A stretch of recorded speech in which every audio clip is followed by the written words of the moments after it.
Really, folks, be honest with me. Who had it on their bingo card that Terrence Malick would wind up the savior of the Predator franchise? Howdy, I'm Jeff Goldsmith, and this is the Q&A. My agenda is simple. Each week, I plan to bring you in-depth insights into the creative process of storytelling. And folks, I kid.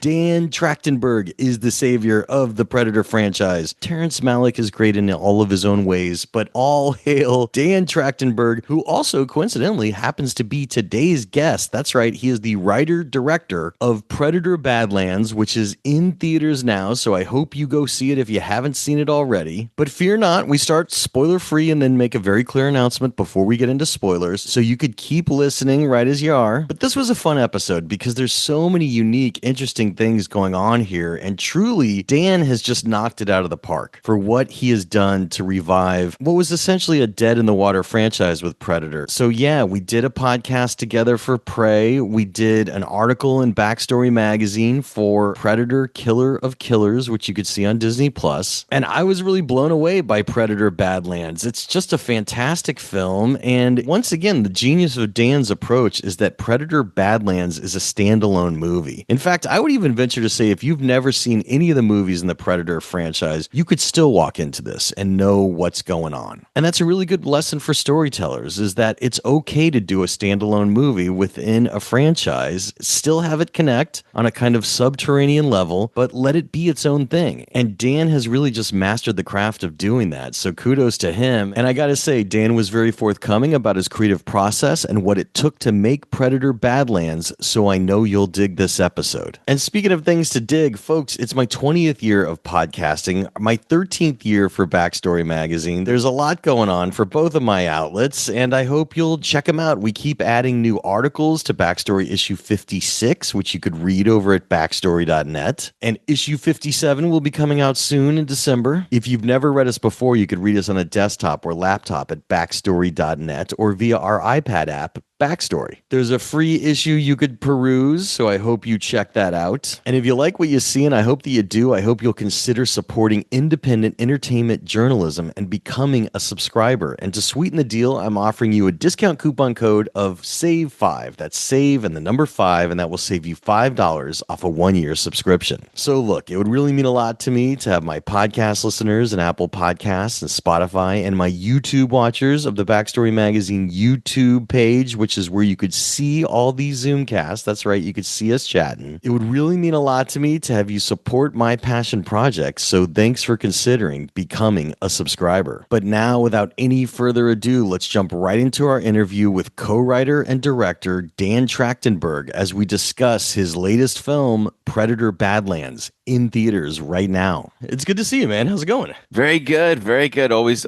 awesome having a chance to hang with you. So, well, I'm just glad that we're able to do it with a victory lap here. Your movie's in theaters as we speak. It's getting good reviews. Audiences are digging it as well. So that's the best of all worlds in this little galaxy. I want to go back for a little before we get to Badlands. What would you say was your biggest lesson after making Prey moving forward? And it could be a lesson about really the storytelling within the Predator universe. When Prey was about to come out, it suddenly occurred to me that my mom was gonna watch it. And it's like filled with decapitations and horrifying acts against humankind. A thought surged through me that was like, yeah, but also like there's a warmth to it and it's thematic and about something. And I remembered when I was a kid, after I'd seen T2, I was desperate for my mom to watch it. And what clicked for me was like, when I saw Terminator, I wasn't like, Mom, you gotta see this movie, you know? But T2, heck yeah, super thematically oriented, about mothers and children, fathers and sons. A great movie on top of being state-of-the-art and awesome action. And that was the big lesson, which was like,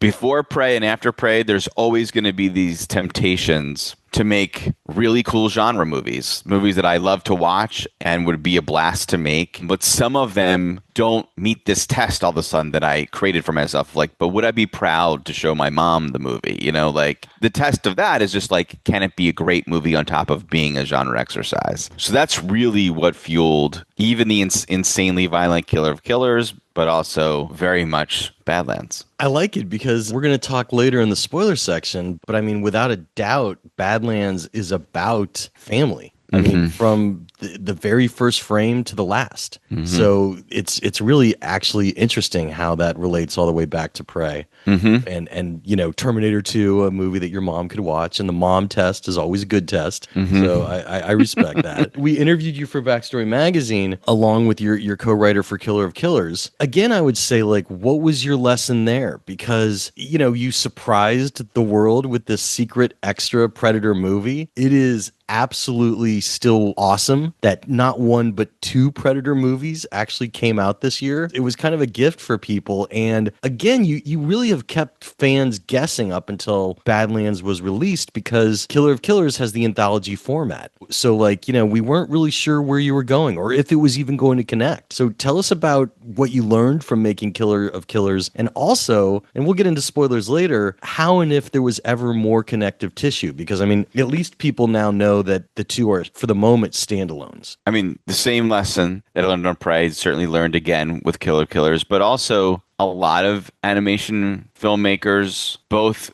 benefit from the experience of working in that medium and also have a bit of a handicap when moving to live action because the animation process allows for so much iteration early on while seeing an end result. I think about all the time with the way that the industry handles writers on movies in so many ways and the way writers operate within the movie industry. And it's tricky. Composing is a little bit like this as well, what I'm about to say. Normally, if you're writing a book, what you are doing is the end result. You are in real time writing the end result. The words on the page in a book are the words on the page. That is the end medium. In a movie, sometimes we call a screenplay a blueprint. We often refer to it as that. It's a guess, right? Everything that a screenwriter is writing is, I'm guessing that the best thing to articulate the idea here is that we open interior in this room on this day, and the characters should say this. Phenomenal writers are the best guessers, and we don't mess with their words, and it's exactly that. I'm then, as a director, also guessing. I'm guessing, actually, the best thing is to do either exactly what's on the page or it should change a little bit. And then when we're editing, we're guessing again. Now that we have this material, I'm making the best guess as to this is how it should be constructed. And you continue to shape and shape and shape and get reaction, or you don't if you're that kind of film, whatever it is, and you shape it into the thing that you hope is articulating to the audience what is intended. And then they will let you know in the end were all those guesses right. In animation, it used to be they'd make animatics with storyboards. Now we do it with previs, be it in Maya or in Unreal Engine, which in the case of Killer Killers was start to finish in Unreal. You're guessing less. You're able to see so much more of what is very close to the end result. Still not quite. Mouths aren't moving. When the mouse moves, suddenly it changes things and you think differently when you get that version. When things get more refined, it tends to change things and you do. But you have so much more closer to the end result to make the guesses more precise, and you get to iterate with your hands in the clay for so much longer, like figuring out where to spend development. And I have a wonderful producer who knows how much iteration really does make things great. And it takes iteration to get there in every phase. So we really benefited from having been working on Killer Killers and reminding ourselves continuously, even as we were shooting Badlands and still working on that, of like nothing set in stone till it had, like we always wait to the last second to make something permanent because all these iterative changes we're making are for the better. I mean, like, it's interesting because it used to be that animation doesn't have a lot of flexibility because it was, you know, handmade.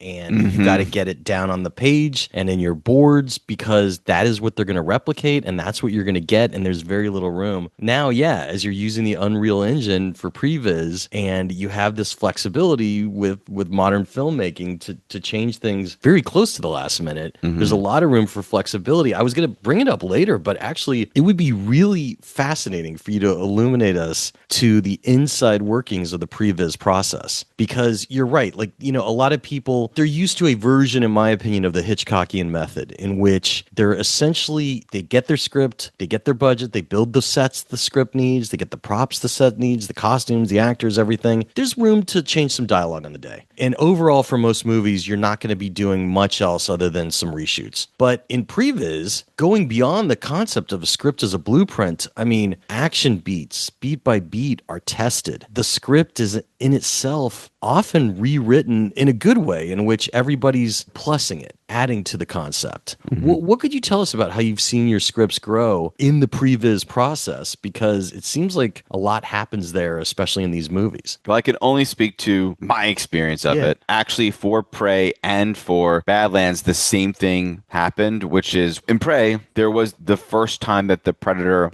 attacks the Comanche. That was in the script, and we wanted to get the green light for the movie. And like everyone's happy with the script, and now we need the final push of like, okay, go, go, go. We chose to previs that sequence because it had some of the historical elements in it, and it also had the Predator and the science fiction and action and all that stuff. And it's a scene that we would need previs for the movie anyway. But I was really like nervous about getting the green light just based on an action scene when actually so much of the movie has a different kind of beauty to it and a different kind of aesthetic than just action filmmaking. And so from that notion, we attached to that an extra scene that was not in the script, that was she runs, Nadu escapes from that attack and runs into a field of tall grass and is hiding and then is chased by the Predator. That would feature more of the naturalism and the aesthetics and quiet and all those things that I love and wanted to bring to the movie that were not a scene yet in the movie. We all loved what we constructed, and that became shot to shot, like without any change in the script. We wrote to what we had prevised. Similarly, for Badlands, needed to construct a scene to get a much bigger deal this time around,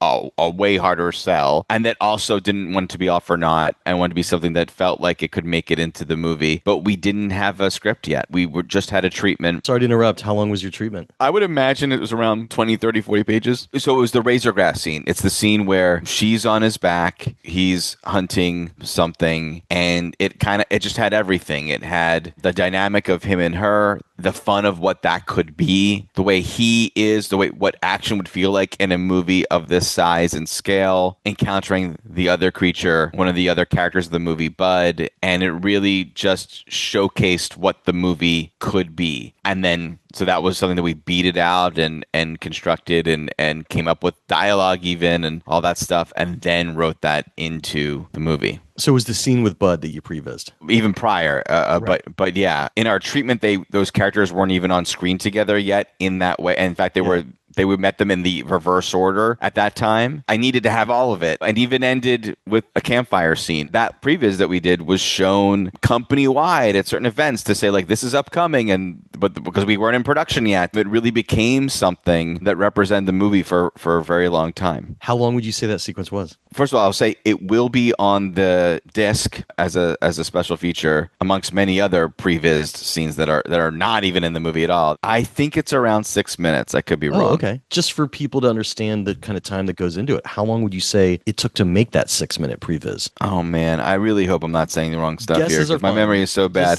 I think a few months, including the like couple of weeks of us just on a whiteboard putting up cart, beating out the events, me and the previs artists. My co-director on Kill of Killers is the supervisor that I always work with, Josh Wasung. So including that time as well, which is, we always spend a lot of time there because we know the more time we spend there, the less sudden changes that will have to be made when they're actually constructing the previs. It's a boring question, but here it's actually kind of exciting, in which I want to talk about your initial concept and how you came up with it, because we've had 2 official live action Predator movies that preceded Prey that obviously has humans being hunted by predators, and Prey was the same thing. But here you flip the script in which a predator is being hunted, and a predator is not, the alpha of the situation, and actually comes from the bottom and has a character journey becoming a predator. When did that occur to you as an idea for Badlands? It was in this order. It was Prey either was about to come out or coming out, whatever it was like, oh, this movie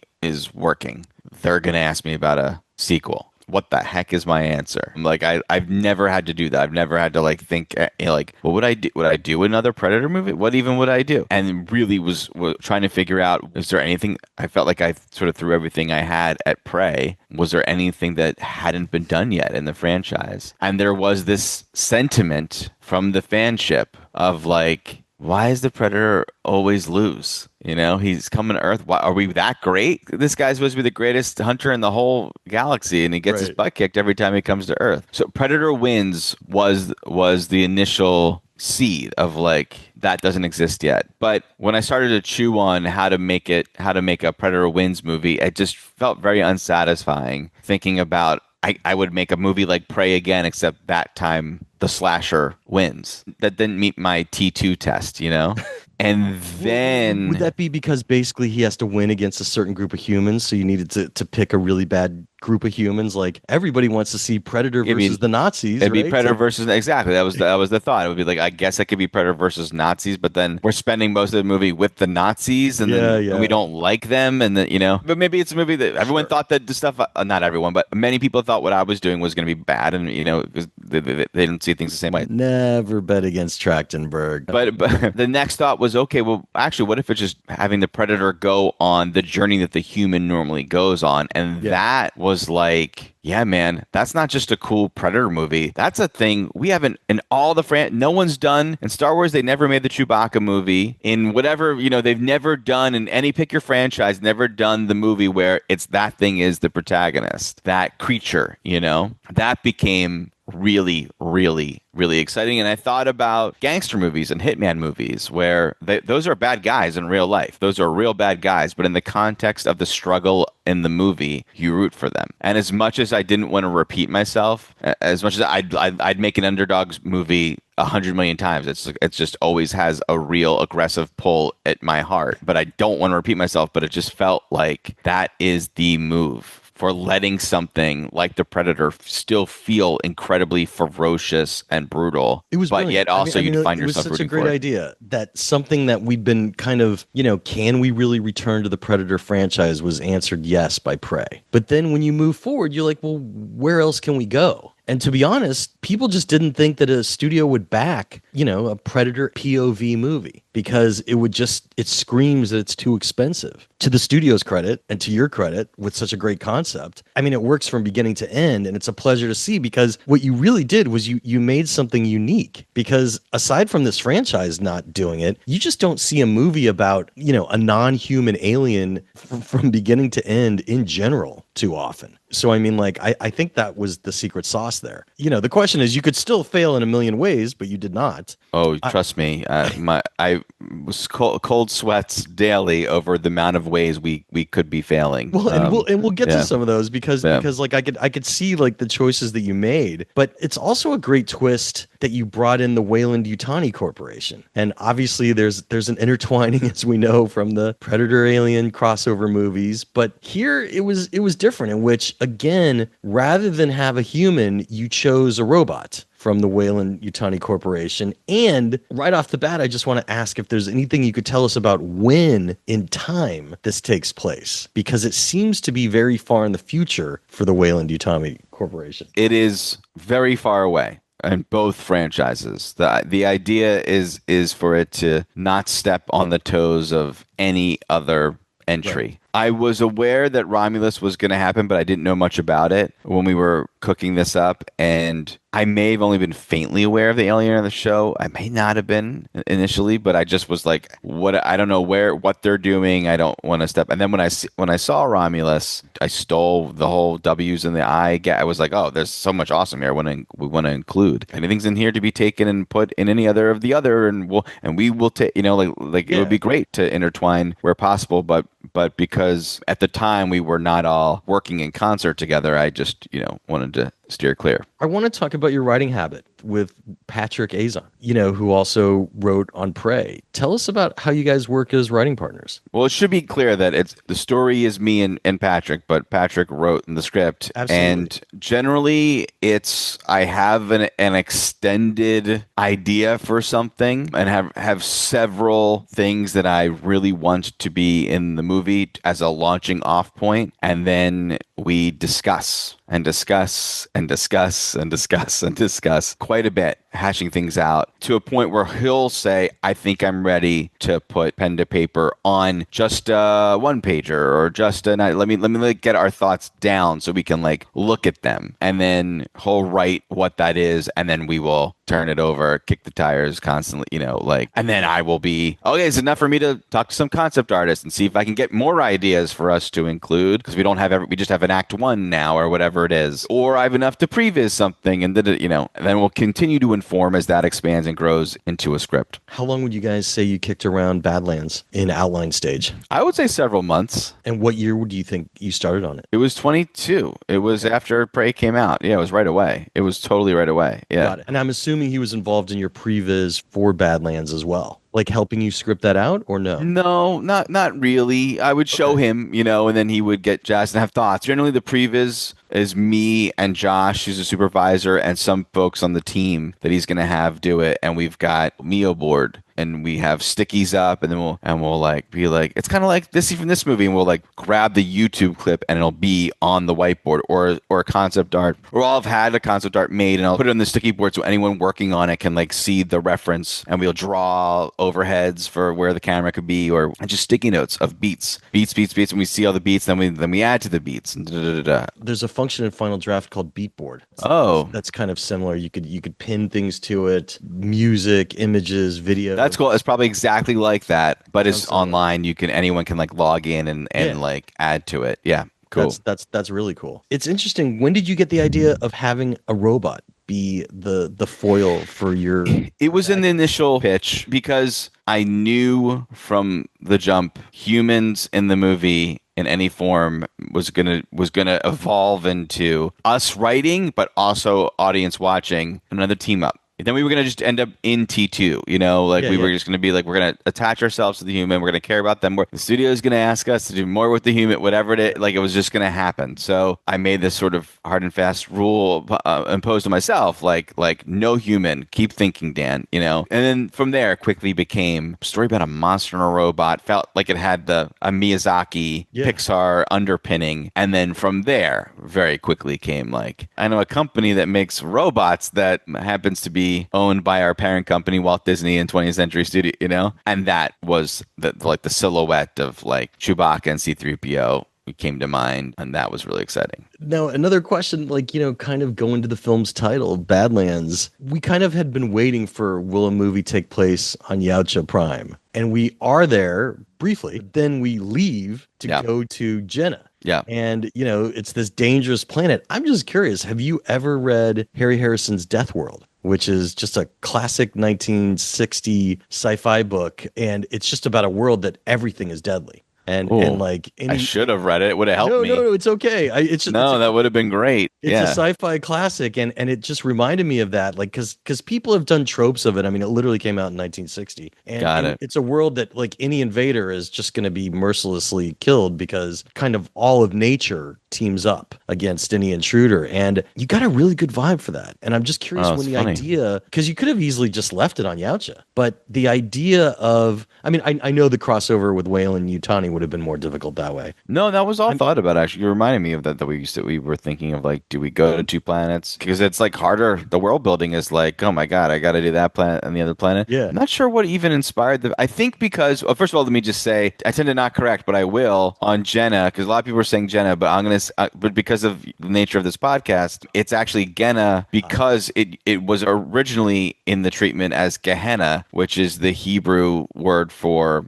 a hell-like place or a hell something and Patrick is a wonderful name creator and word maker, and I always thought that was a lovely piece of inspiration for where we end up. The genre underpinnings of where we go, whereas Predator starts out like an action movie and then becomes a slasher movie, and we're generally in slasher movie trope for the second half of the movie. I had in my heart the first half of King Kong movies, the Skull Island portion. And there was a movie that my dad insisted that I watched growing up that I refused forever. I didn't want to see this movie, and he kept saying, "It's really good, Dan. I think you're going to like it," called Mysterious Island. Jules Verne, and it always stuck with me because I loved it. And when I eventually saw it, much to my chagrin, that and The Fly, and I really wanted to see the Cronenberg Fly. I was not allowed to. My dad kept saying, but you can see the other one. And I was so against it. And then eventually I saw him like, it's really good. So anyway, so Mysterious Sound. So I liked the idea of crashing into this place that was going to be more alien. Like that's what links us. If it was all in Yacha Prime,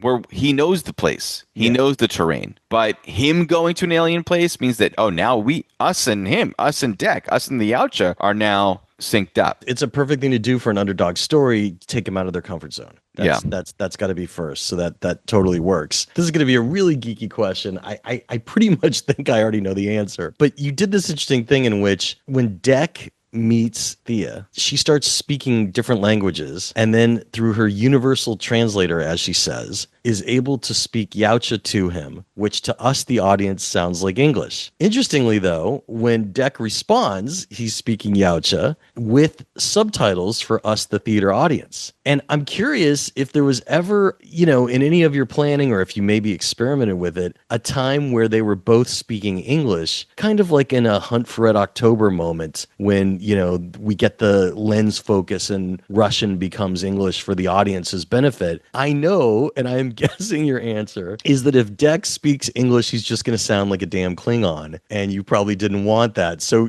you tell me, because by the way, totally works. Any of my geekiest friends that I've talked to didn't even notice it, and they're like, nah, man, I don't want to hear Predator in English. But I'm just curious because I'm sure there was some discussion at some point. We do consider this our Hunt for Red October transition, and the answer is maybe I should think of this more often, as I've been asked. Like, it's such a fine line between making something this crazy and also, I think that would have been a bridge too far. Having Predators speaking English, we would have been kicked out of geekdom and Hollywood simultaneously. And we got to do what I wished we could have done with Prey, which was like letting the culture that we're watching speak in its natural tongue and still remind ourselves that this is a monster. This is a creature that you're looking at. So we're not copying on. Like there was a long portion of the early development where Deck would have been wearing a mask the whole movie, and then that became maybe the mask breaks in half and he's just wearing a half mask the movie. Not only was that going to help us technically with all the visual effects, but also allows it to keep Predator iconography, the mask, and to not have to worry about language as much and look cooler,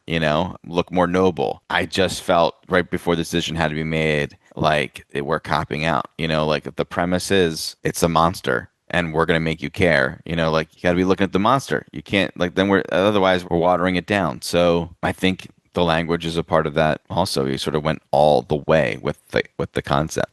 And, like putting a cap in the Weyland-Yutani stuff, the only bummer that really fans could discern is that, you would think at some point in the Alien franchise, there's going to be a revolt against Weyland-Yutani. And clearly, if there was, they're back in the future. So, they survive much longer than we probably want them to. I want to get into spoilers. So what could you tell us about your budget and schedule as like the last non-spoiler question? We were around 100 million. You got a lot on the screen for that. That's incredible. Yeah, I very purposefully, which I will say is less than the budget of the 2018 Predator, though it was reported differently. That was all intentional. I knew we were going to cost more than Prey, but I really didn't want to. I wanted to cost the least amount that we could possibly cost because we're taking such a ginormous risk, and wanted to make sure they knew that I was trying to be as careful as possible with it to allow for, gratitude to come our direction as well. And it was a huge part of that is runtime, is like making sure we were very efficient and staying with around what Prey was, and around 90 minutes. It's a little bit more, and we were around mid-60s shoot days, maybe not including additional. And how long additional photography did you do? Which is, by the way, not a flaw. It's very common on movies. And me too. No, we do it. I've done it on everything. We did 2 stages of it, so probably a week if you combined them. Okay, so we'll get into that in the spoilers section. Yeah, still probably around 60, 70 days, maybe 70 days. Okay, well, podcast listeners and Apple Apple Podcasts and Spotify, and YouTube watchers of the Backstory Magazine YouTube page, which is where you could see us on Zoom having this discussion. If you have not yet seen Predator Badlands, it's in theaters. Go see it. Press pause. Go see it in theaters. Bring a friend, and then come back to hear the spoilers, because that's what we're getting into right now. Just right off the bat, kind of a linkage between this and Predator Killer of Killers. Is Deck's dad, whose name is Nahor, is he the Grendel King from Killer of Killers? Njor is the Yautja name for father, but fans saw his name on a thing, and that written on a thing that we had some Yautja on, so they thought that was his name. Maybe that is his, but Njor means father in Yautja, and he's not the Grendel King. He's not. Interesting. Interesting. All right. Well, that's good to know. Well, I mean, the movie starts off with Njor ordering Quay to kill Deck because he's the weak link in the clan and they just can't have it. And Quay can't do it. You get this sibling bond in the movie that becomes a very important part of Deck's journey and also Thea's journey. So right off the bat, you're putting your theme right out front. When did that idea come about, in which the father is ordering for the death of our protagonist, who is allegedly the weakest and shouldn't be able to defend himself, but kind of holds his ground as Quay sacrifices himself, instilling the concept of some rebellion in the ranks, which is probably not also common in the Predator's world. I think it came pretty early with Patrick. The first impulse was in exile, but we really wanted to, everywhere we could, make sure we showed the brutality of this culture. If it were on Earth, maybe the story would have been about an underdog who was exiled and has to prove their worth. It's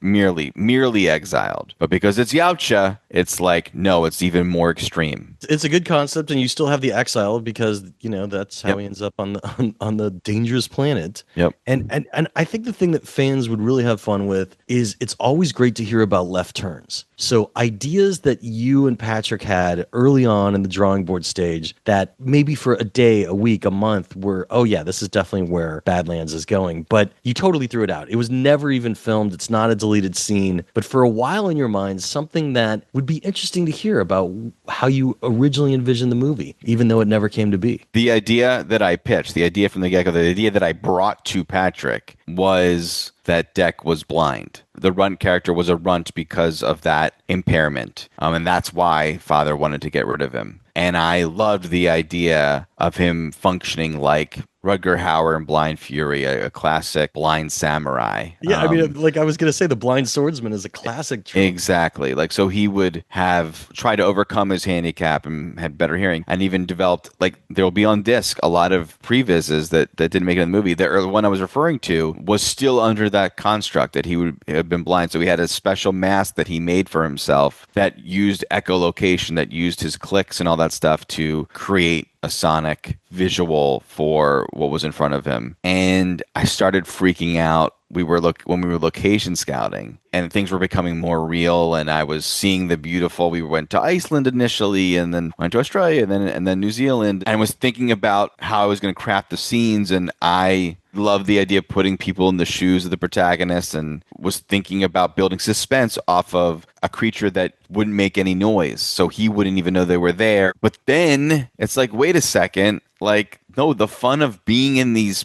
places is experiencing it together, is what Deck sees, we see, like we're all going, holy shit, look at that together, and uh-oh, look at that, and that goes against my instincts for taking advantage of his handicap. I'd want to be very limited in his perspective, and then I just felt at the last second like that's not the right move for the movie. I really love that idea. What's interesting here is how you handled your antagonist. You could have done a whole movie with just Njor being the antagonist. Then you kind of set up this concept that the Kalisk, right, the ultimate prey that he's going after, is going to be the antagonist. And then when we meet Thea, we realize that Weyland Yutani is also the antagonist. And to you and Patrick's credit, you really keep the audience guessing as to where is this movie going. And by having gonna be such a deadly place to be, nature, just the very existence of being there is, there's antagonism. And in drama, it's always important to have conflict, and you're getting it from every direction. But it's fascinating how you keep us guessing where we're really supposed to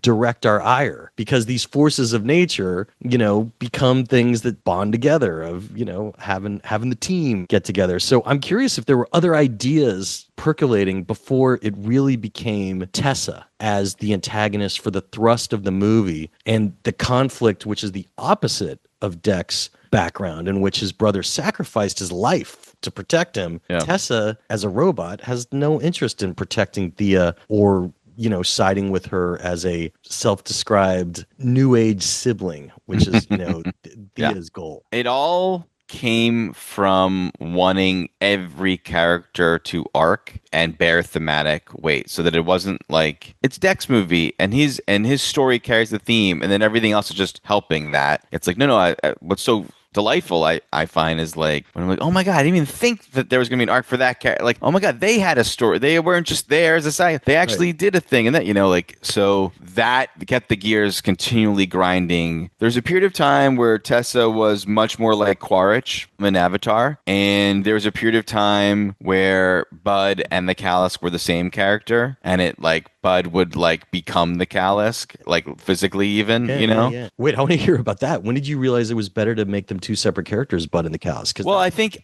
to be honest, even from the jump, I was a little bit hesitant on the supernaturally feeling of that to me. But then we were in trouble, and we were like in a writing corner. I was like, maybe we do that, And then one of the first pieces of concept art that we had was a shot of Deck on a creature with his sword, with his laser sword, and Thea on another creature with a weapon, and then Bud, and then this other smaller character. And in the foreground was just the foot of a power loader, a yellow mech foot. And I loved that image. And I was like, we got it. We were writing to that image in my mind, and where Deck was on top of something, and then Thea was also, her upper half was holding on to something, and then there was this other little guy. So I was like, oh man, like eventually I thought he'd be on top of what he was trying to kill, And then I was like, oh, but there's this other little thing too that's really fun. And I've loved the Road Warriors inspired Prey, like a tough person, a tough exterior that also has a pup, has a pup as a friend. So I think that's also what helped separate them, Thea and Deck's story, to either reflect one another or sync up, and eventually came to the story of these two outcasts that do not see themselves in each other, that eventually do, and also that are both trying to be more than where they came from, both trying to defy their quote-unquote programming in some way. And that led to Thea functioning the way that she functions. Ooh, hey, I'm jumping in really quick to remind you to check out Backstory Magazine over at backstory.net. You could read us there on a desktop or laptop or via our iPad app, Backstory. It is our 13th year of publishing, as I'm in my 20th year of podcasting, and we are having a blast. We're continuing to add new articles to our magazine because we're a digital magazine. We can do that. We're also still putting articles on our blog at our website for everyone to read for free. And look, if you've never read us before, I hope you test drive us by checking out our free issue. And if you like what you see, and I hope that you do, you could use discount coupon code SAVE5 to save $5 off a 1-year subscription. So look, it would really mean a lot to me to have my podcast listeners and Apple Podcasts and Spotify, and my YouTube watchers of the Backstory Magazine YouTube page, which is where you could see all these Zoom chats take place. It would really mean a lot to me to have you support my passion project and support independent entertainment journalism. So thanks for considering becoming a subscriber. But now, without any further ado, let's jump right back into our chat with co-writer-director Dan Trachtenberg about his latest film, Predator: Badlands, which is in theaters right now. This is rarely discussed, but it seems like you're such a creative powerhouse that, having the freedom to go through a fruitful stage with concept artists in previs really gives you a lot of cool ideas. And people don't talk about that enough. How long would you say that your previs lasted for? Or was it ongoing from beginning to end? Some directors like to play with their actors on set. And of course, you're going to bring that at a certain level too. Yeah. It seems like previs is a very fruitful time for you to just get these ideas in your head and explore them, knowing that your script is at that point more of a blueprint. Well, this also, we were going as we were writing too. I mean, just the nature of how quickly we got the movie on its feet. But I was prevising, yeah, for a chunk of time in the beginning, then a chunk of time in the Chunk middle. of time, like 2 or 3 months. Yeah, easily. It was Okay. while we were writing. While we were writing, I was Yeah. prevising, and then so that we could put a budget together. And then a chunk in the middle, like we didn't have the ending. We were starting to shoot, we didn't have the ending, Which is crazy. Every time I hear prevised that. out. Yeah, I mean, we had like this kind of thing happens, but I didn't have the action beats. I don't need Patrick to break his fingers writing action that I'm ultimately going to then have to go through and visually. Instead, I was like, let me figure out what that's going to be. We know what the emotional beats need to be. We don't need you to write like his left fist hits his right for no reason. And then at the end, and then obviously we have post-viz when we're cutting, but then for new ideas that we know we'd get in an additional, we would previs then too. So we always like have people telling me like, you can keep going here, but I know you're going to want money in the end, so we have to kind of dole that out. Thea is essentially the chorus. Even though you have a talking predator, you basically have her do a lot of heavy lifting. But to you and Patrick's credit, she's not just Dr. Exposition, which is a trap that would happen in sci-fi movies where there's just too much explaining going on. So I thought that totally worked. But, rounding out the team, you brought him up before, Bud. I was terrified when I first saw Bud, to be brutally honest, because I'm like, damn, this movie's going so well. And I'm like, they're not introducing a cutie character for the kids, are they? And by the way, that's okay for franchises to do. I just didn't expect it here. But knowing Bud's arc, becoming a Callisk and not understanding that when I first saw him, I'm like, oh no. And so it's like, that was a potential pitfall. Like, you handled it perfectly and you added great story to it, because when Bud spits on deck, I was like, oh man, what are you doing? And then it's like, okay, Thea says he's marking you, and I'm like, that's fascinating. Like, was it for a cute moment? Was it for the joke? What are we getting this for? But no, marking deck not only saves his life, but changes the outcome of the third act entirety. So tell us about unpacking that, because I'm not saying you were in Jar Jar danger, but you were kind of in Jar Jar danger for about, by the way, 15 seconds in my demented mind. No, longer in mind. And it didn't occur to me until we were well into it. For me, like I said, the instinct was Road Warrior. We'd given the runaway hit of prey was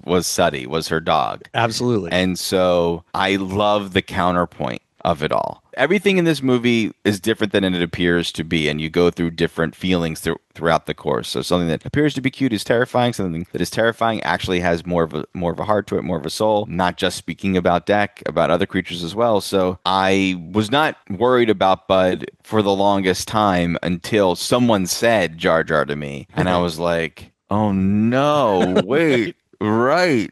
This could be Jar Jar. But obviously, the things we do with the character, not even just its connection to the narrative, but everything else, is not quite Jar Jar. And the thing that I love is that both Thea and Deck come from these fucked up families. And the thing he's trying to kill, the thing that is the actual apex, the actual alpha, the most formidable thing, is a loving parent. Kind of the warmest relationship, the most right relationship in the movie. Which again leads us back to Weyland Yutani being the evil corporation as the true antagonist here. So I mean, again, even the spitting scene, that fire scene was a pause. It was taking a breath from the action, which is definitely something to do in an action movie and builds character. I could see the movie existing without it, but I think it's better that it has it. What was important for you in expressing in that scene? Because it is like a quiet before the next storm. It is one of the scenes, and specifically the mimic coda of that scene, that was something that we loved. And when we had the first cut of the movie, I was like, guys, we have to do something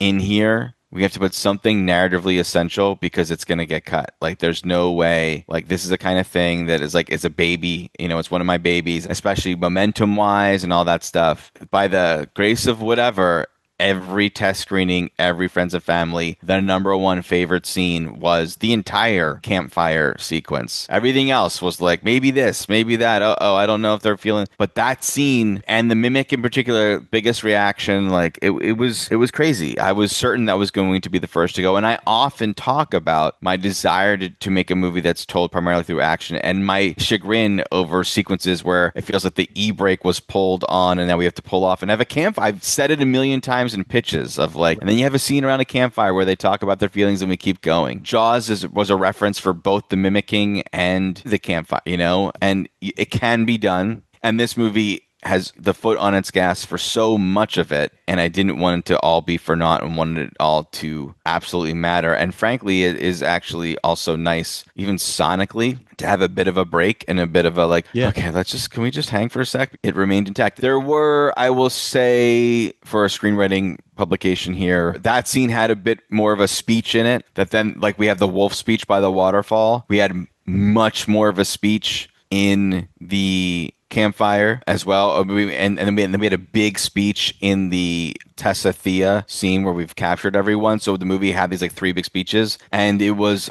my editor Stefan Grew, one of the co-editors of the movie, who's a treasure and has been my collaborator on everything. He's a producer on the movie as well, but he pitched, instead of the speech, what if Thea just says, I can survive on my own, but who wants to survive on their own? And that was all we kind of needed to grab a hold of where she was in relation to where Deck was with his family. Obviously, Bud is marking Deck to protect him for the Kalisk battle. What could you tell us about this concept of the Kalisk being able to literally regenerate its head? And then the math you had to do to figure out how Tessa was inadvertently able to defeat it with, using ice inside of it, which I know was a mistake. I mean, like, only because she was eaten was she able to do that. Exactly, yeah. I don't know the order of figuring it all out, but certainly loved that we have this legend of something that's unkillable and actually do see a reason why it is. It may have been previous come from wanting to devise the sequence and have there be an evolution in the action in trying to figure out how do we escalate from here. I kind of like your ending of they're each rebelling. So first you have the battle to kind of free Thea from the Weyland-Yutani folks. So it's her versus Tessa. The extraordinary fight of her torso and her upper body doing things together was awesome. What could you tell us briefly about the challenge of having her strapped to, Deck's back for so long and how you overcame that as a director? Yeah, it was finding anywhere I could a reason for him to put her down or for her to already be down. And that really was a challenge of almost to the rhythm of like, okay, we were doing this bunch here where she's definitely on the back. And so, okay, they're by a waterfall now. Yeah, he would be like getting a drink of water or looking by the thing, or then he would have, prior to the scene starting, he would have put her down already, and that way we can create this distance between them emotionally and physically. And so I was definitely hunting for those beats. They were not just organic in the story. I was really trying to find them. Yeah. And the setup payoff of using the steel grass, the Luna bug, I believe, like every single thing that they could to defeat the Weyland-Yutani folks, and even taking the dwelling pineapple-looking dart-throwing fruit and making it into like a grenade of sorts, like that all was great. You have an ending on top of an ending where he comes back to face his father, and he has gained the skills now to do it and defeats his father. What could you tell us about that ending? Did it always go down that way? No, that was one of the things that we did in additional. So it always did have the 2 endings. It always had ending on Genna and then his final little coda. In our minds, it was just a brief little coda. What was the original ending? The original scripted ending was not Tessa's head, but actually like he's riding on the back of an older Bud of the Kalisk, and there's chains in her mouth, and she's pulling the head of a mech, and then mech became power loader, and that doesn't really make sense to have like a mech head, and it was a much more Kurosawa Leone-esque showdown where they both ran at each other, Deck and father. It was just mano a mano, and we revealed, this was the shot ending, and we reveal blood's dripping, and you boom up and we see the blood dripping off of his razor grass gauntlet blade, and we see Dad has been the one that got sliced, and then Bud still came in and ate the head off of him. And so that was what we showed to our first test audience, and they almost unanimously were like, we want more. Dad's such a badass. Come on. We want more of a fight, a bigger, more expensive ending. So we added everything that you see now to that.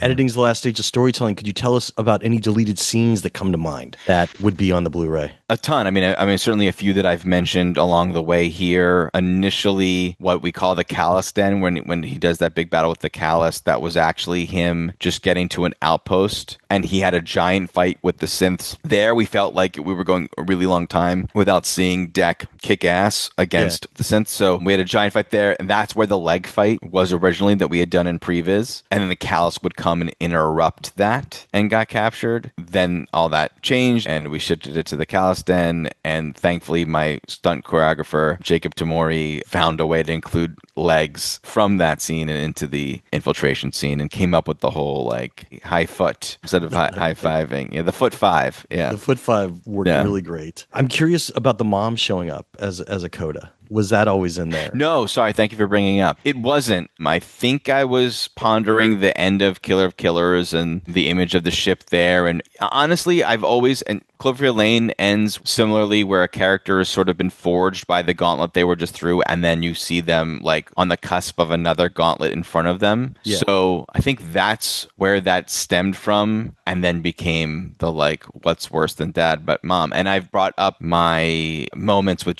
James Cameron and showing him the cut. This was the thing that I had asked him specifically about. I was really worried about. It's the final moment of the movie. I didn't want anyone to be like, Mom, like confused. It'd be fine if it were in the middle or anywhere else, but the final moment, I didn't want to cut to, end credit music and on a weird note. And he was like, dude, no, he didn't say dude, but he wrote a whole thing of why that's good and stick to it. So were there any other big notes that you remember Cameron giving you that were kind of like? No, I was asking for them. That's great. And he was very, I mean, your film's done. You don't need many notes. Like, it was towards the end when we showed him the cut. It was pretty close. You did a great job. Yeah. At the end of Killer of Killers, we got this extra little coda showing in the freeze chambers, Naru, Mike Harrigan, played by Danny Glover, Dutch, played by Schwarzenegger. And fans were really curious if that was going to come into this universe in this movie. And it still could in the future. Was there ever, even for 5 minutes, the idea of using any of them? Or was that a violation of the no humans policy? There was never any feeling that they would be in Badlands, but there's now this open door for any iteration of Predator now to include those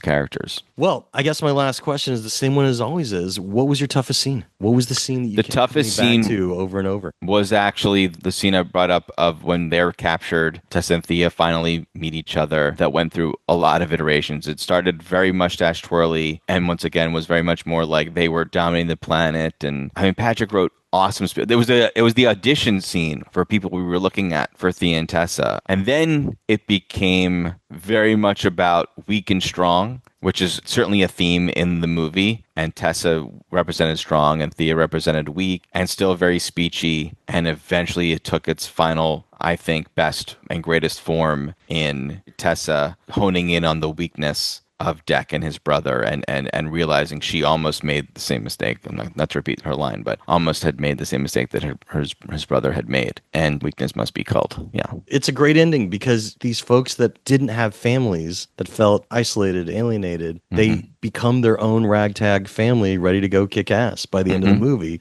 which is a fantastic place to leave them. I'm curious if you could tell us what's next. Is there anything that you're working on that you can talk about? Today is a day, now that the movie is out, that I should be not procrastinating, not reading reviews, and not trying to play some video games and spend time with my family. And I should be writing stuff. I've put it off this long. So now is when the fun begins on whatever's next. Well, that's great. So look, man, it was great catching up. Congrats on Predator Badlands. I can't wait to see what you do next. Dan, thanks for hanging out. Thanks for having me, man. Always a pleasure. And that's how the Q&A went down. Special thanks again to co-writer and director Dan Trachtenberg for being so generous with his time and coming down to chat about his latest film, Predator Badlands, which is in theaters right now. And while you're surfing around online, I hope you also check out Backstory Magazine on a desktop or laptop over at backstory.net or via our iPad app, Backstory. If you've never read us before, you could test drive us by reading our free issue. And if you like what you see, and I hope that you do, you could use discount coupon code SAVE5 to save $5 off a 1-year subscription. So look, it would really mean a lot to me to have my podcast listeners and Apple Podcasts and Spotify and my YouTube watchers of the Backstory Magazine YouTube page, which is where you could see all these Zoomcasts. That's right, you could see us chatting on Zoom. It would really mean a lot to me to have you consider supporting supporting my passion project and, of course, independent entertainment journalism by becoming a subscriber. So thanks for considering. The Q&A with Jeff Goldsmith podcast is a copyright of Unlikely Films Incorporated in 2025. All rights reserved. And folks, if you want to drop me a line, I'm pretty easy to find. You could find me on social media, on Blue Sky as Yo Goldsmith, and on Twitter, also X, as Yo Goldsmith or Backstory_mag. Same thing goes on Instagram as Yo Goldsmith or Backstory_mag. Hey, I even have a Facebook fan page where you could reach out to me there. Or if you want to go old school, you could email me backstoryletters@gmail.com, and I will do my darndest to respond to you. I'm Jeff Goldsmith, the publisher of Backstory Magazine and the host of the Q&A, thanking you for tuning in and telling you to stay out of trouble.